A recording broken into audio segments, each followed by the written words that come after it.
ನಿನ್ನ ಬುದ್ಧಿ ನೋಡಿ ದೇವರು ನಿನ್ನ ಮಕ್ಕಳ ಭಾಗ್ಯನ ಕಿತ್ಕೊಂಡಿದ್ದು. ನಿನ್ನ ಬುದ್ಧಿ ನೋಡಿ ಆ ದೇವರು ಜೀವನ ಪರ್ಯಂತ ನಿನ್ನ ಬಂಚ ಮಾಡಿದ್ದು.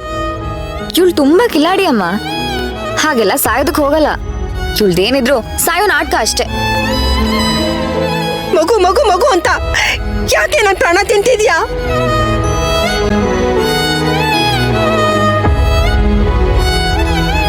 ಎಲ್ರೂ ನೆಮ್ಮದಿ ಕೆಡ್ಸಿ ಅವಳು ಮಾತ್ರ ಆರಾಮಾಗಿದ್ದಾಳೆ. ನಮಗ್ ಹುಟ್ಟೋ ಮಗು ಮೇಲೆ ನಾನು ಎಷ್ಟು ಕನಸು ಕಟ್ಕೊಂಡಿದ್ದೀನಿ ಗೊತ್ತಾ?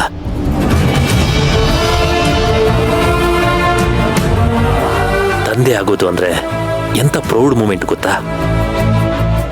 ನೋಡ್ತಾ ಇರು ನಮ್ಮ ಮಗುನ ಹೇಗ್ ಬೆಳೆಸ್ತೀನಿ ಅಂತ.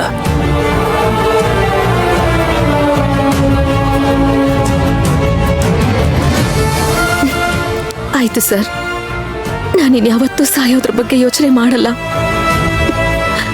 ಎಲ್ಲಿಗೆ ಬಂದು ನಿಂತ್ಕೊಳ್ತು ನನ್ನ ಜೀವನ? ಕಷ್ಟಪಟ್ಟು 9 ತಿಂಗಳು ಹೊತ್ತಿರೋ ಮಗು ನನ್ನ ಕೈಗೆ ಬರಲಿಲ್ಲ. ಕಟ್ಕೊಂಡ್ ಗಂಡನ್ಗೂ ನೆಮ್ಮದಿ ಕೊಡ್ಲಿಲ್ಲ. ನನ್ ಬದುಕಿಗೆ ಏನಾದ್ರೂ ಅರ್ಥ ಇದೆಯಾ? ಆತ್ಮಹತ್ಯೆ ಮಾಡ್ಕೊಳ್ಳಲ್ಲ ಅಂತ ಅರ್ಜುನ್ ಸರ್ ಕೊಟ್ಟಿರೋ ಮಾತಿಗೆ ಕಟ್ಬಿದ್ದು ಬದುಕ್ಲಾ, ಅಥವಾ ನನ್ನ ಜೀವನನೇ ಮುಗಿಸ್ಕೊಬಿಡ್ಲಾ?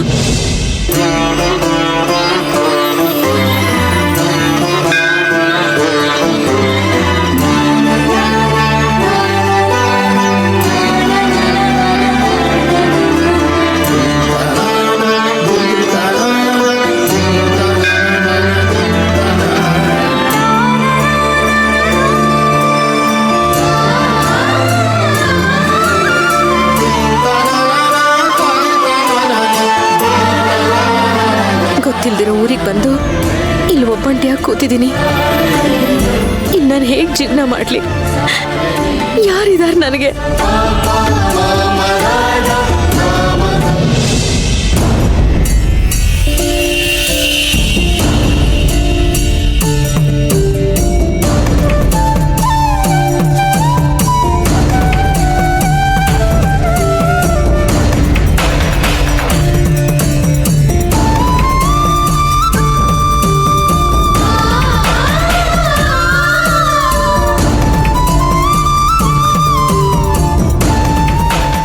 ಯಾಕಮ್ಮ, ಯಾಕಿಲ್ಲ ಒಬ್ಳೆ ಕೂತಿದ್ಯಾ? ಏನಾಯ್ತು? ಏನಿಲ್ಲ ಏನಿಲ್ಲ ಅನ್ನೋ ನಿನ್ ಧ್ವನಿಯಲ್ಲೇ ನೋವು ಕಾಣ್ತಾ ಇದೆಯಲ್ಲ. ಏನಂತ ನೋವು ನಿನಗೆ? ಅದು ನನ್ನಲ್ಲೇ ಇರ್ಲಿ, ನಿಮ್ಮ ಹತ್ರ ಯಾಕೆ ಹೇಳ್ಕೋಬೇಕು? ಸರಿ ಆಯ್ತು. ನಿನ್ ಹೆಸರೇನು? ಸೇವಂತಿ. ಯಾವ ಊರು? ನಿನ್ ಗಂಡ ಏನ್ ಮಾಡ್ತಾನೆ? ಒಬ್ಳೆ ಬಂದಿದ್ಯೋ ಅಥವಾ ಕುಟುಂಬದ ಸಮೇತ ಬಂದಿದ್ಯೋ? ಅದೆಲ್ಲ ನಿಮ್ಗೆ ಯಾಕೆ? ನಾನು ಯಾಕೆ ನಿಮಗದನ್ನೆಲ್ಲ ಹೇಳ್ಬೇಕು? ಅಷ್ಟಕ್ಕೂ ನೀವ್ಯಾರು? ನಾನು ದೇವಿ, ಭವಾನಿ ದೇವಿ. ಗಂಡನ ಹತ್ರ ಜಗಳ ಮಾಡ್ಕೊಂಡು ಬಂದಿರೋ ಹಾಗಿದೆ. ಅದೆಲ್ಲ ನಿಮ್ಗೆ ಯಾಕ್ರಿ?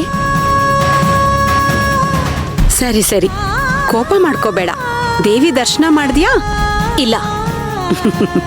ದೇವಸ್ಥಾನದ ಮುಂದೆನೆ ಕೂತಿದ್ಯಾ ಅಂದ್ರೆ ದೇವಿ ಪರಮ ಭಕ್ತೆ ಅನ್ಸತ್ತೆ. ಮತ್ತ್ಯಾಕ್ ದರ್ಶನ ಮಾಡಿಲ್ಲ? ನಾನು ಯಾರು ಭಕ್ತಿನೂ ಅಲ್ಲ, ನಾನು ಯಾರನ್ನು ನಂಬೋದು ಇಲ್ಲ. ಯಾಕೆ? ಯಾಕೆ ಅಂದ್ರೆ ಅವಳು ನಾನಿಟ್ಟ ನಂಬಿಕೆನ ಉಳಿಸ್ಕೊಳ್ಳಿಲ್ಲ. ನನಗೆ ಒಳ್ಳೇದ್ ಮಾಡ್ಲಿಲ್ಲ, ಬರೀ ಕಷ್ಟನೇ ಕೊಟ್ಲು. ಅದಕ್ಕೆ ಜೀವನ ಅಂದ್ರೆ ಕಷ್ಟಗಳು ಬಂದೇ ಬರತ್ತೆ. ನಾವಿದನ್ನ ಕರ್ಮಭೂಮಿ ಅಂತ ಯಾಕೆ ಕರಿತೀವಿ? ಮನುಷ್ಯ ಇಲ್ಲಿ ಜನ್ಮ ಎತ್ತಿ ಬರೋದೇ ಕರ್ಮಗಳನ್ನ ಅನುಭವಿಸಕ್ಕೆ. ಸುಮ್ನೆ ದೇವಿ ಮೇಲೆ ಕೋಪ ಮಾಡ್ಕೋಬೇಡ. ನದಿಯಲ್ಲಿ ಸ್ನಾನ ಮಾಡಿ ದೇವ್ರ ದರ್ಶನ ಮಾಡು. ಎಲ್ಲ ನಮ್ ಕರ್ಮದ ಪ್ರಕಾರನೇ ನಡೆಯುತ್ತೆ ಅನ್ನೋದಾದ್ರೆ ಆ ದೇವಿ ನಮಗ್ ಸಹಾಯ ಮಾಡಲ್ಲ ಅಂತಂದ್ಮೇಲೆ ನಾನ್ಯಾಕೆ ಹೋಗಿ ಅವಳು ದರ್ಶನ ಮಾಡ್ಲಿ? ಬಂದಿದ್ದನ್ನ ಅನುಭವಿಸ್ತೀನಿ ಬಿಡಿ. ಇನ್ ಯಾವತ್ತು ಅವಳಿದಾಳೆ ಅನ್ನೋದನ್ನ ನಂಬಿ ಅವಳು ಹಿಂದೆ ಮಾತ್ರ ಹೋಗಲ್ಲ. ಸರಿ, ನಾನೇ ನಿನ್ ಹಿಂದೆ ಬರ್ತೀನಿ.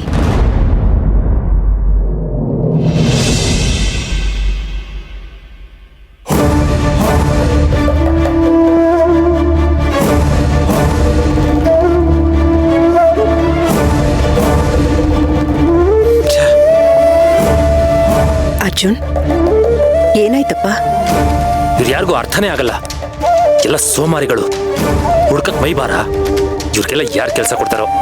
ಯಾಕೋ ಏನಾಯ್ತು? ಯಾರಿಗೆ ಬೈತಿದೀಯೋ? ಇವರೆಲ್ಲ ಯಾಕೆ ಸಂಬಳ ತಗೊಳದ್ ಮಾವ? ಅದ್ರ ತಕ್ಕಾಗಿ ನಿಯತ ಕೆಲಸ ಮಾಡಕ್ಕಾಗಲ್ವಾ? ಸೇವಂತಿ ಕಾಣಿಸ್ತಿಲ್ಲ ಅಂತ ಕಂಪ್ಲೇಂಟ್ ಕೊಡಕ್ ಹೋದ್ರೆ ತಗೊಳಲ್ಲ ಅಂತಾರೆ.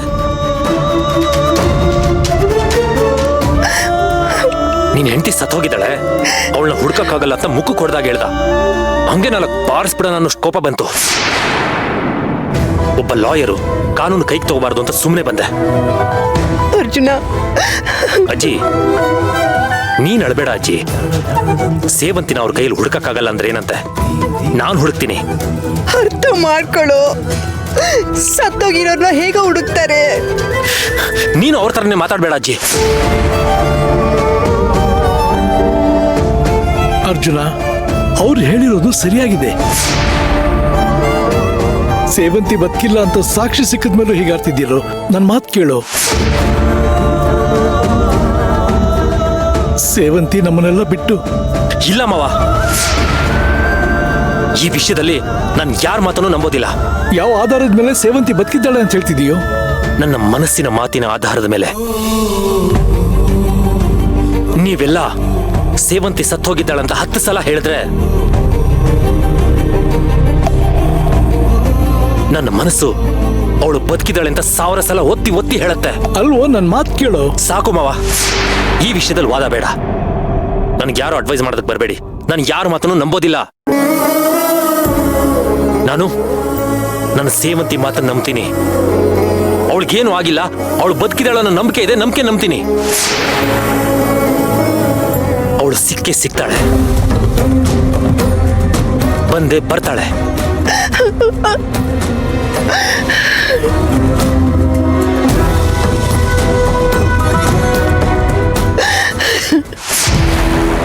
ಅಂತೂ ಇಂತೂ ಪತ್ನಿ ವಿಯೋಗದಿಂದ ಕ್ಯೂನ್ ತಲೆ ಕೆಡ್ತು.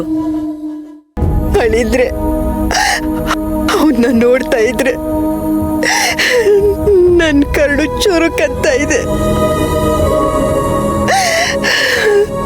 ಅಯ್ಯೋ ದೇವ್ರೆ. ಆ ಸೇವಂತಿ ಬರಲ್ಲ ಅರ್ಜುನ್.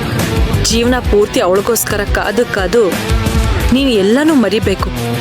ನೀನ್ ಮರ್ತು ನಿನ್ ಬುದ್ಧಿ ಕೆಡಬೇಕು. ಸೇವಂತಿ ನೆನ್ಪಲ್ಲೇ ತಲೆ ಕೆಟ್ಟು ಬೀದಿ ಬೀದಿ ಅಲಿಬೇಕು.